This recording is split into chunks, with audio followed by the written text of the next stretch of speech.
We're about to talk about something that might sting, but it will set you free. For years you've believed a lie, a subtle, deeply ingrained lie about love. That butterflies, obsession, constant worry, and needing someone to complete you, that all of this is love. But it's not. It's fear. And until you face that fear, you will remain trapped in a cycle that keeps you emotionally enslaved. You've mistaken love for longing. You've called anxiety devotion. You've made pain a proof of passion. What you think is love is often just a fear of being abandoned, of not being chosen, of being left alone with your own silence.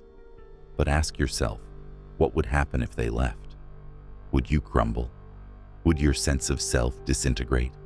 Would your world fall apart? If the answer is yes, then what you feel is not love, it's dependence. It's emotional survival dressed as romance. That sinking feeling when they don't reply. The way your stomach knots up. The racing heart when you see their name pop up. That's not intimacy. That's instability. And instability is not love. It's a warning sign. You were never taught to love without losing yourself. You were taught to chase validation, to earn affection by shrinking, bending, changing who you are. Because no one showed you how to be whole on your own. So you search for pieces of yourself in someone else. Carl Jung said, "The meeting of two personalities is like the contact of two chemical substances. If there is any reaction, both are transformed." But here's the thing. If you're not transforming, you're dissolving. You're disappearing into the shape of someone else's expectations.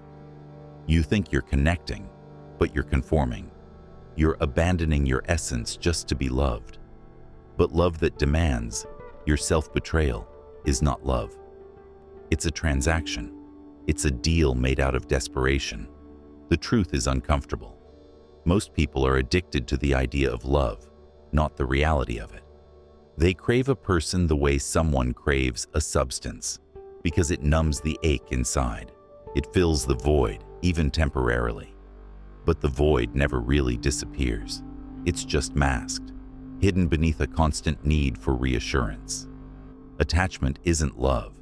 It's the illusion that someone else is responsible for your happiness. That without them, you're incomplete. That you'll fall apart if they leave. But you won't. You'll hurt. You'll grieve. But you'll survive.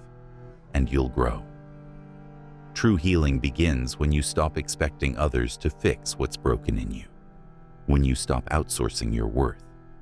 When you realize you were never lacking to begin with. You were just looking in the wrong direction. Attachment is a whisper that says, "Without them, I'm nothing." But love says, "Even without you, I am whole." And I choose to share that wholeness with you. Detachment is not indifference. It's not cold. It's clarity. It's the realization that your peace cannot be held hostage by someone else's presence. That your joy isn't contingent on how someone else feels about you. To detach is to return to yourself, to find home in your own soul, to stop seeking shelter in places that leak. It's the brave act of loving without chains, of caring without clinging. And yes, it hurts.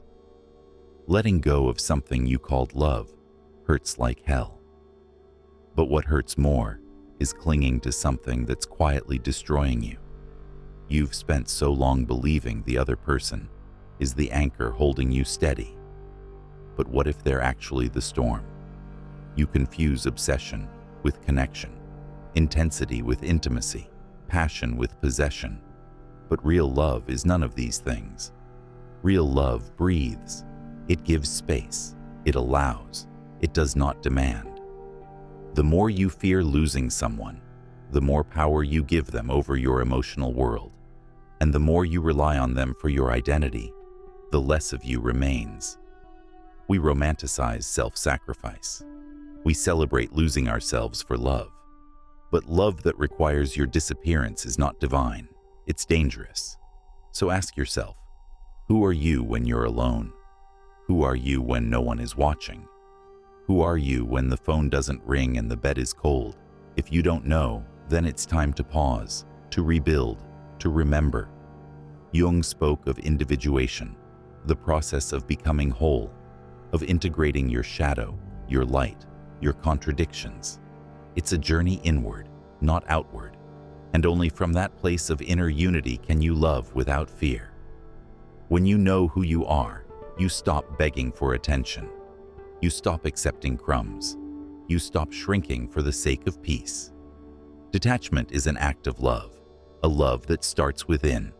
It's looking at someone and saying, "I love you, but I will not abandon myself for you." It's saying, "I care for you, but not at the cost of my dignity, not at the cost of my essence." It's standing tall even when your knees shake. It's choosing solitude over betrayal. It's holding your heart with your own hands. And slowly, something shifts. You stop chasing. You stop proving. You stop performing.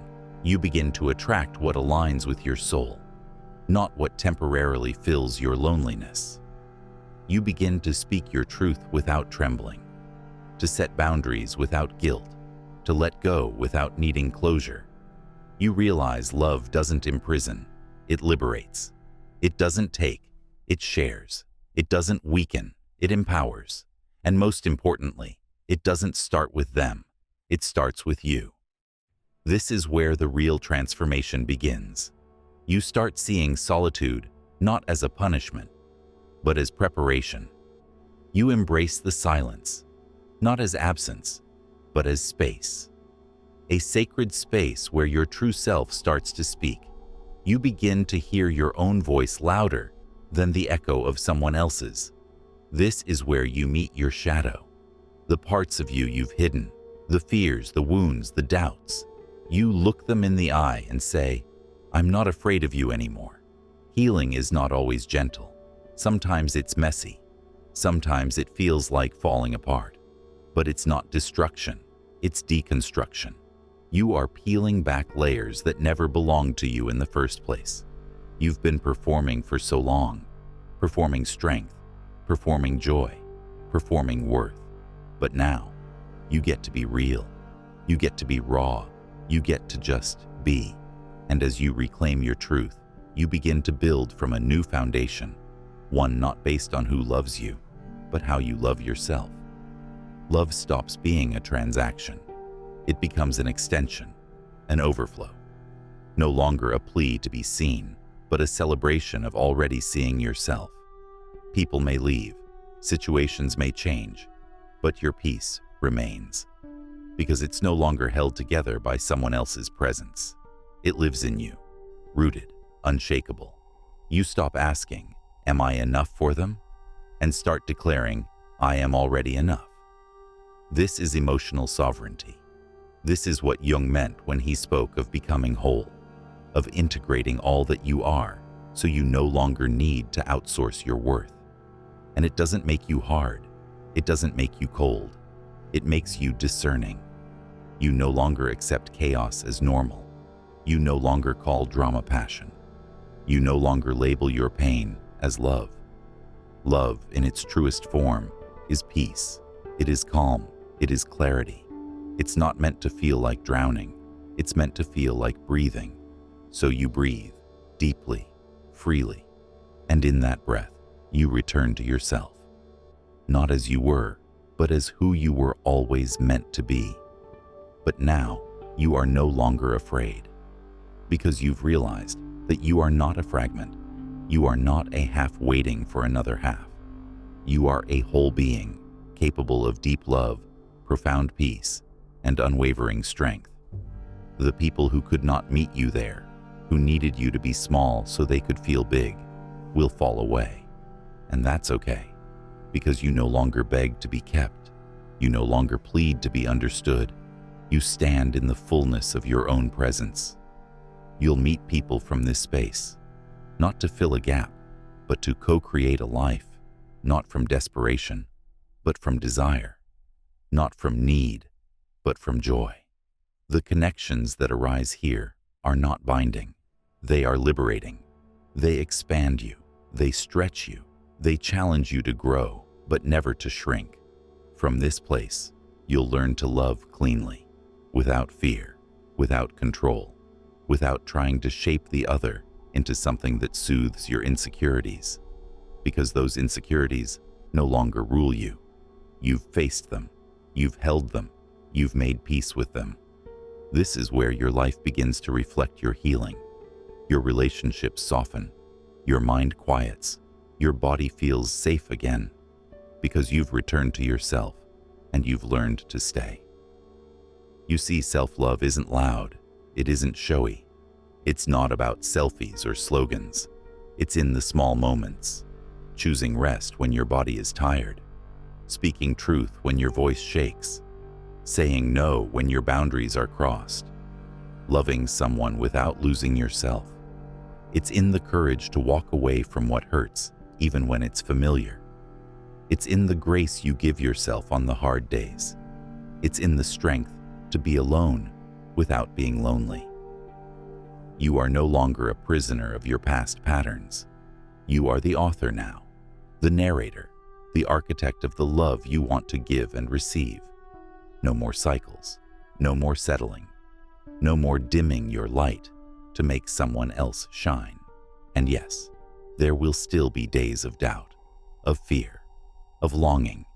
You are human, but you will not abandon yourself ever again. You'll return to your breath, to your truth, to your knowing. You'll remember how far you've come. You'll remember who you are.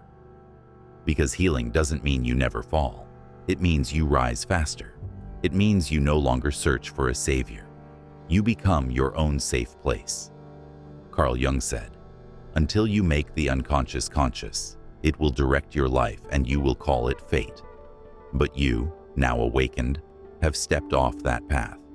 You've stopped calling your survival patterns destiny. You've chosen consciousness, presence, power, and in that, you've chosen love. Real love, conscious love. The kind that doesn't ask you to disappear, but to be fully unapologetically present. So now, when love comes, you won't fear it. You won't grip it. You won't cage it. You'll welcome it. You'll dance with it. You'll let it flow through you like light. Not because you need it, but because you want to share your light with someone who can hold it. This is the beauty of detachment, of individuation, of integration. It is not the end of love. It is the birth of true love. Love that chooses, love that respects, love that honors, love that elevates. And that begins not with another, but with you. You who stopped begging. You who faced the void. You who chose growth over comfort. You who learned that letting go is not loss, but liberation. You who became whole. This is your new story. This is your power. This is love. And with that said, thanks for watching, and until next time.